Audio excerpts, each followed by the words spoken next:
రాష్ట్ర వైద్య ఆరోగ్య కుటుంబ సంక్షేమ శాఖ మంత్రి దామోదర రాజనరసింహ గాంధీ ఆసుపత్రిలో ఆకస్మిక తనిఖీలు చేశారు. ఆసుపత్రిలోని పలు విభాగాలను పరిశీలించారు. వైద్య సదుపాయాలు, మౌలిక వసతులపై ఆరా తీశారు.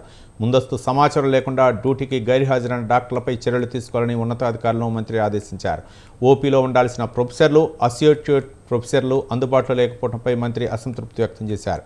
షోకాజ్ నోటీసులు ఇచ్చి వివరణ తీసుకోవాలని సూపరింటెండెంట్ డిఎంఈని ఆదేశించారు మంత్రి దామోదర రాజనరసింహ.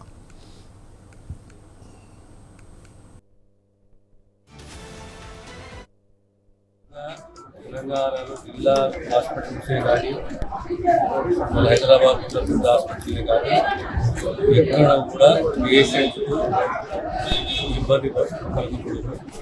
ప్రధానంగా 4 అంశాలు: హెచ్ఆర్, అటెండెన్స్, ఆ తర్వాత డ్రగ్స్, ఇన్ఫ్రాస్ట్రక్చర్, ఫెసిలిటీస్, టెస్టింగ్.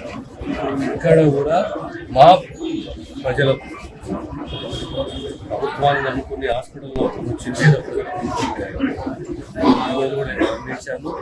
ఇక యాబ్సెంటిజం ఉన్నది. దానిపైన ప్రభుత్వం ఖచ్చితంగా సీరియస్గా స్పందిస్తుంది. దానికి కూడా ఇన్ఫ్రాస్ట్రక్చర్